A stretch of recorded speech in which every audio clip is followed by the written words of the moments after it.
बहुत समय पहले की बात थी। एक गांव में 4 जादुई बौने हुआ करते थे। ये बौने पूरे गांव में घूमते और जिस किसी को मदद की जरूरत होती तो उनकी मदद किया करते थे। एक दिन ये चारों बौने रोज की तरह गांव में घूम रहे थे कि अचानक इनको किसी बच्ची के रोने की आवाज आई। जैसे ही बौनों ने अंदर झांक कर देखा तो एक प्यारी सी बच्ची कपड़े धोते हुए रो रही थी और पीछे से किसी औरत के चिल्लाने की आवाज आ रही थी। खबरदार, अगर आगे से होमवर्क करने की बात कही तो घर पर बैठो और घर का सारा काम करो। जल्दी ही तुम्हारा स्कूल से नाम कटवाती हूँ। यह कहती हुई वह घर से बाहर चली गई। चारों बौनों ने सोचा कि हमें इस बच्ची की मदद करनी चाहिए।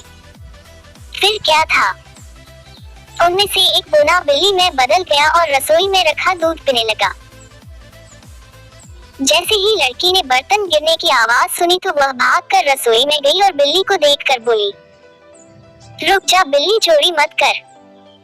चोरी करना गलत बात होती है। मैं तुझे अलग से दूध दे देती हूँ।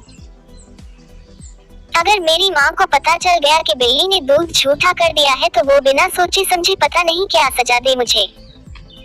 यह सुनकर वह बिल्ली बोली, मुझे आज तक किसी ने ऐसा नहीं बोला। हर कोई मुझे मारकर भगा देता है।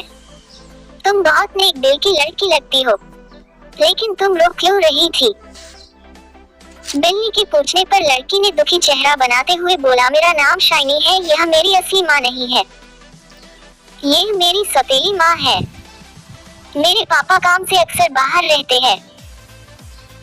माँ मेरे साथ बहुत बुरा बर्ताव करती है और पापा मेरी बात का विश्वास भी नहीं करते। इसलिए मुझे माँ की बातों का बहुत बुरा लगता है। अगर मेरी असली माँ होती तो मुझे इतना बुरा भला ना कहती और मुझे पढ़ाई करने से भी मना नहीं करती। यह सब सुनकर बिल्ली ने दूध खत्म किया और वहाँ से चली गई और शाइनी अपने काम करने के लिए जाने लगी। जैसे ही उसने दूसरे कमरे में प्रवेश किया, उसने देखा कि सारा कमरा एकदम साफ था। कपड़े धुलकर प्रेस किए हुए पड़े थे। कमरा एकदम साफ था। ये देखकर शाइनी ने बाकी के कमरों की भी सफाई कर डाली। कुछ समय बाद जब उसकी माँ आई तो घर का बदला रूप देखकर वह हैरान रह गई। उसे विश्वास ही नहीं हुआ कि ये सब इतने कम समय में कैसे हो सकता है। यह सब जानने के लिए अगले दिन शाइनी की माँ ने जानबूझकर पूरे घर में कचरा गिरा दिया और सारे बर्तन गंदे कर दिए और शाइनी को गुस्से में बोली, मैं एक जरूरी काम से बाहर जा रही हूँ। अगर ये सब काम 2 घंटे में पूरा ना हुआ तो आज रात को खाना नहीं मिलेगा। यह कहकर वह घर से चली गई। शाइनी बहुत डर गई थी और जल्दी में घर का सारा काम करने लग गई। यह सब जादुई बौने देख ही रहे थे कि उसी वक्त शाइनी के हाथ से एक कांच की कटोरी गिरकर टूट गई। यह सब देखकर शाइनी समझ गई कि आज रात उसे भूखा ही सोना पड़ेगा। कुछ देर बाद वही बिल्ली अंदर आई और बोली, आज दूध मिलेगा शाइनी।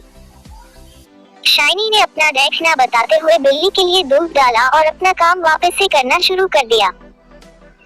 यह सब शाइनी की सौतेली माँ देख रही थी। उसने देखा कि जब तक वो बर्तन साफ कर रही है, पीछे से कुछ बौने घर का सारा काम कर रहे हैं। वो सोचती है कि क्यों मैं इन बौने को पकड़ लूं।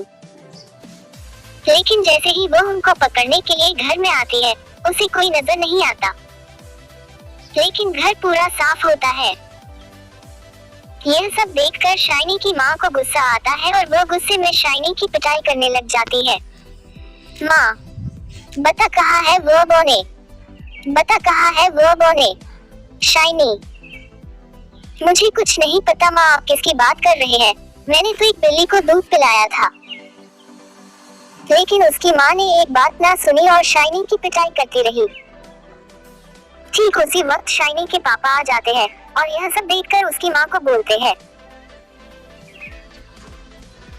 मैंने कभी नहीं सोचा था कि तुम मेरे पीछे से इस बच्ची के साथ इतना बुरा बर्ताव करती हो। शुक्र है उस बिल्ली का जिसने मुझे सब बता दिया और आज मैंने देख भी लिया कि तुम शाइनी के साथ कैसा बर्ताव करती हो।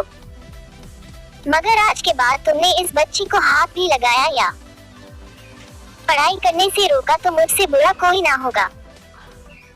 उस दिन के बाद शाइनी को उसकी माँ ने कभी तंग नहीं किया और शाइनी ने खूब मन लगा कर पढ़ाई की। आगे जाकर शाइनी डॉक्टर बनी और उसने कई लोगों का मुफ्त में इलाज किया। चैनल को लाइक और सब्सक्राइब जरूर करें।